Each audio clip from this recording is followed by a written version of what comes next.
Good morning everyone. तो आप सभी का मेरे इस चैनल टीच वर्ड पर स्वागत है। तो आज है फ्रेंड्स 16 मार्च और 16 मार्च से रिलेटेड जितने भी करंट अफेयर का ट्रेंडिंग टॉपिक वाला क्वेश्चन है उसको आज हम हल करने वाले हैं, जो आपके सभी एग्जामों के लिए मोस्ट इंपॉर्टेंट साबित होने वाला है फ्रेंड्स। तो अगर आप मेरे चैनल पर नए हैं तो ज़रूर सब्सक्राइब कर लीजिएगा ताकि मुझे भी मोटिवेशन मिलता रहे। तो बढ़ते हैं दोस्तों हम अपने टॉपिक की ओर और जानते हैं 16 मार्च से रिलेटेड जितने भी करंट अफेयर क्वेश्चन हैं उसके बारे में। तो सबसे पहले हमारा क्वेश्चन है, कौन सा नगर निगम अपने बजट में अलग जलवायु अध्याय शामिल करने वाला पहला शहरी स्थानीय निकाय बन गया है? अहमदाबाद, पठानकोट, इंदौर या मुंबई? इसका answer friend option number A Ahmedabad. Ahmedabad जो है दोस्तों, जो नगर निगम ने अपने बजट में पेश किया है कि अ, अलग जलवायु अध्ययन शामिल करने वाला पहला शहरी स्थानीय निकाय बन गया है। ठीक है फ्रेंड्स, अब इससे जुड़े कुछ पॉइंट को भी हम देख लेते हैं।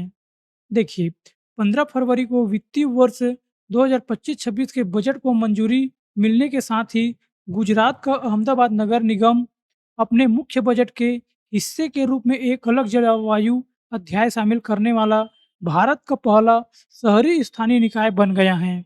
अहमदाबाद नगर निगम ने अपने बजट में पहली बार जलवायु परिवर्तन और पर्यावरणीय मुद्दों पर केंद्र एक अलग अनुभाग जोड़ा है। इसका उद्देश्य है अहमदाबाद को जलवायु परिवर्तन से अधिक सुरक्षित करना और पर्यावरण के अनुकूलित और टिकाऊ शहर बनाना इसका मुख्य उद्देश्य है। अगला है, 54वां राष्ट्रीय सुरक्षा दिवस 2025 में कब मनाया गया है? तो ये दोस्तों आपका 4 मार्च को मनाया गया है 54वां राष्ट्रीय दिवस। यह दिवस हर साल 4 मार्च को राष्ट्रीय सुरक्षा परिषद की स्थापना के वर्षगांठ के रूप में मनाया जाता है, जिसका उद्देश्य है सुरक्षा उपायों और दुर्घटना की रोकथाम के महत्व के बारे में जागरूकता फैलाना। 1972 में पहली बार इस दिवस को मनाया गया था। कब मनाया गया था पहली बार? 1972 में। और भारत में सुरक्षा उपायों की ओर एक ध्यान आकर्षित करने के लिए 4 मार्च से 10 मार्च तक राष्ट्रीय सुरक्षा दिवस मनाया जाता है और इसका थीम है विकसित भारत के लिए सुरक्षा और कल्याण महत्वपूर्ण, इसका थीम रखा गया है। अगला क्वेश्चन है, नासा बिग बैंग के ठीक बाद क्या हुआ, इसका पता लगाने के लिए कौन सा मिशन लॉन्च करने वाले हैं? जो बिग बैंग थ्योरी आप तो पढ़े होंगे दोस्तों भूगोल में, उसी को पता लगाने के लिए जो नासा है वो कौन सा मिशन लॉन्च करने वाला है दोस्तों? तो ये आपका टेलीस्कोप, स्पेरेक्स टेलीस्कोप। ठीक है फ्रेंड्स, स्पेरेक्स टेलीस्कोप नासा का एक टेलीस्कोप मिशन है। ब्रह्मांड के प्रारंभिक इतिहास की जांच करने के लिए डिजाइन किया गया है और यह कॉस्मिक बैकग्राउंड रेडिएशन का अध्ययन करेगा, जिससे बिग बैंग के बाद क्या हुआ इसका पता लगाने में भी मदद मिलेगी। बिग बैंग सिद्धांत क्या है दोस्तों? देखिए, ब्रह्मांड की उत्पत्ति और विकास को समझने वाला प्रमुख वैज्ञानिक मॉडल है। इसके अनुसार लगभग 13.8 अरब साल पहले ब्रह्मांड का एक अत्यंत घनी और गर्म व्यवस्था में था और फिर एक बड़े विस्फोटक के बाद इसका विस्तार हुआ है। ठीक है फ्रेंड, बिग बैंग थ्योरी को दोस्तों जब हम भूगोल पढ़ाएंगे ना उस समय अच्छी तरह से समझेंगे। ठीक है फ्रेंड्स, अगला क्वेश्चन, एक्सेस नाउ जारी एक्सेस नाउ द्वारा जारी वैश्विक इंटरनेट शटडाउन रिपोर्ट 2024 में भारत किस स्थान पर है? तो भारत जो है दोस्तों दूसरे स्थान पर है। कौन से स्थान पर है? दूसरे स्थान पर। एक्सेस नाउ द्वारा जारी वैश्विक इंटरनेट शटडाउन रिपोर्ट 2024 के अनुसार भारत दूसरे स्थान पर है। इस रिपोर्ट का मुख्य उद्देश्य है दुनिया भर में इंटरनेट बंदी की घटनाओं पर नजर रखना। लोकतांत्रिक देशों में भारत ने सबसे ज्यादा इंटरनेट शटडाउन लागू किए हैं। भारत में सर्वाधिक बंद मणिपुर, हरियाणा और जम्मू कश्मीर और भारत में इंटरनेट शटडाउन के प्रमुख कारण विरोध प्रदर्शन, सांप्रदायिक हिंसा, सरकारी परीक्षाएं और चुनाव संबंधित घटनाएं रही हैं। तो टॉप देश कौन कौन से दोस्तों? पहला है आपका म्यांमार, दूसरा है भारत और तीसरा है पाकिस्तान। अगला देखते हैं पांचवा क्वेश्चन, किस देश ने भारत को कोबाल्ट और तांबे के अन्वेषण के लिए 9,000 वर्ग किलोमीटर का ग्रीनफील्ड क्षेत्र देने की सहमति व्यक्त की है? ये दोस्तों आपका जाम्बिया जाम्बिया ने किया है। जाम्बिया सरकार ने हाल ही में भारत को कोबाल्ट और तांबे के अन्वेषण के लिए 9,000 वर्ग किलोमीटर का ग्रीनफील्ड क्षेत्र देने पर सहमति व्यक्त की है। यह समझौता भारत के खनिज सुरक्षा को मजबूत करने और स्वच्छ ऊर्जा लक्ष्य को प्राप्त करने में मदद करेगा। ग्रीनफील्ड क्षेत्र क्या है? वह भूभाग होता है जहां पहले कोई निर्माण, खनन या औद्योगिक गतिविधियाँ नहीं होती हैं। यह पूरी तरह से नया और अप्रयुक्त क्षेत्र होता है, जिसे नई परियोजनाओं के लिए विकसित किया जाता है। अगला देखते हैं, चिल्ली ओपन 2025 युगल खिताब किसने जीता है? तो ये दोस्तों आपका ऋत्विक चौधरी, बोरीपल्ली और निकोलस बेरिएंटोस मतलब दोनों ने। ऑप्शन नंबर सी हमारा राइट आंसर है। भारत के ऋत्विक चौधरी और बोलीपल्ली और कोलंबिया के निकोलस बेरिएंटोस की जोड़ी ने 2025 में चिल्ली ओपन 2025 टेनिस प्रतियोगिता का पुरुष युगल खिताब जीता है। चिल्ली ओपन टेनिस प्रतियोगिता 24 फरवरी से 2 मार्च तक सैंटियागो, चिली में आयोजित किया गया था। अगला है, सतत शहरी विकास के लिए नया वैश्विक गठबंधन C3 कहाँ लॉन्च हुआ है? ये दोस्तों आपका जयपुर में लॉन्च हुआ है। भारत ने 3 मार्च 2025 को शहरों के लिए परिपत्र गठबंधन C3 लॉन्च किया है, जिसका उद्देश्य है शहरी स्थिरता को सुदृढ़ करना और शहरों नीति निर्माताओं, उद्योग जगत और विकास साझेदारी के बीच सहयोग को बढ़ावा देना। यह पहल भारत के प्रो प्लेनेट पीपल्स दृष्टिकोण के अनुरूप है, जिससे 3R सिद्धांत और परिपत्र अर्थव्यवस्था को बढ़ावा दिया गया है। और प्रो प्लैनेट पीपल क्या है दोस्तों? यह एक अवधारणा है जिसे भारत के प्रधानमंत्री नरेंद्र मोदी ने जलवायु परिवर्तन से निपटने और पर्यावरण संरक्षण को बढ़ावा देने के लिए प्रस्तावित किया है। अगला देखते हैं, केंद्रीय पर्यटन मंत्री गजेंद्र शेखावत द्वारा आतिथ्य और प्रौद्योगिकी के माध्यम से शिक्षा में आजीवन उपलब्धि पुरस्कार से किसे सम्मानित किया गया है? तो ये दोस्तों आपका सुबोर्नो बोस को सम्मानित किया गया है। भारत के अग्रणी आतिथ्य शिक्षकों में से एक और अंतर्राष्ट्रीय होटल प्रबंधन संस्थान के अध्यक्ष डॉक्टर सुबोर्नो बोस को केंद्रीय पर्यटन मंत्री गजेंद्र शेखावत द्वारा आतिथ्य और प्रौद्योगिकी के माध्यम से शिक्षा में आजीवन उपलब्धि पुरस्कार से सम्मानित किया गया है। यह पुरस्कार डॉक्टर बोस के आतिथ्य शिक्षा के क्षेत्र में उनके उल्लेखनीय योगदान और प्रौद्योगिकी के माध्यम से शिक्षा के नवाचार में उनकी अग्रणी भूमिका को मान्यता देने के लिए दिया गया है।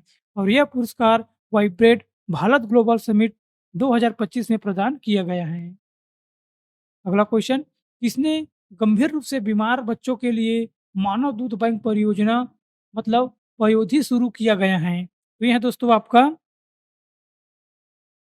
B, option number B, Akhil Bharatiya Ayurvigyan संस्थान दिल्ली, इसी ने किया है पयोधी योजना। मानव दूध बैंक पयोधी की शुरुआत अखिल भारतीय आयुर्विज्ञान संस्था दिल्ली द्वारा की गई है। यह दूध बैंक गंभीर रूप से बीमार बच्चों के लिए स्थापित किया गया है।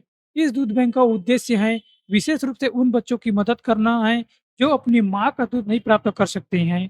दूध बैंक बच्चों को सुरक्षित और पोषक तत्वों से भरपूर दूध प्रदान करता है जो उनकी वृद्धि और विकास के लिए अत्यंत महत्वपूर्ण होता है। अगला देखते हैं, मार्च 2025 में किस राष्ट्रीय उद्यान में दुर्लभ संगमरमरी बिल्ली देखी गई है? तो ये है दोस्तों आपका देहिंग पटकाई राष्ट्रीय उद्यान, जो कहाँ है? असम में है। ऑप्शन नंबर ए हमारा राइट आंसर है। असम के देहिंग पटकाई राष्ट्रीय उद्यान में हाल ही में एक कैमरा ट्रैप पर एक संगमरमरी बिल्ली को कैद किया गया है, जिसे IUCN के रेड लिस्ट में निकट संकटग्रस्त के रूप में सूचीबद्ध किया गया है। यह दुर्लभ प्रजाति जो आमतौर पर पूर्वी हिमालय और दक्षिण पूर्व एशिया के वन क्षेत्र में पाई जाती हैं, आवास के अनुसार और विखंडन के खतरे का सामना कर रही हैं। संगमरमर बिल्ली वैज्ञानिक नाम क्या है इसको दोस्तों? पाडोफेलिस मार्मोराटा।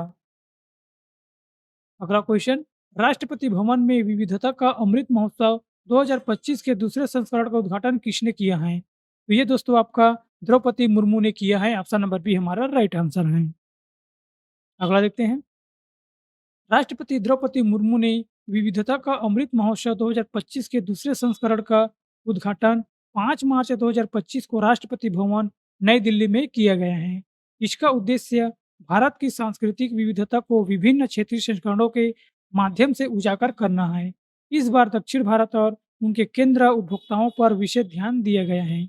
यह कार्यक्रम कर्नाटक, केरल, तमिलनाडु, तेलंगाना, आंध्र प्रदेश, लक्षद्वीप और पुडुचेरी की समृद्धि विरासत और जीवन संस्कृतियों को प्रदर्शित करता है। 12वां क्वेश्चन, राष्ट्रीय स्वास्थ्य नीति के तहत प्रति 1 लाख जीवित जन्मों पर मातृ मृत्यु दर कितनी है? ये दोस्तों आपका 100। कितनी है मृत्यु दर? 100 है।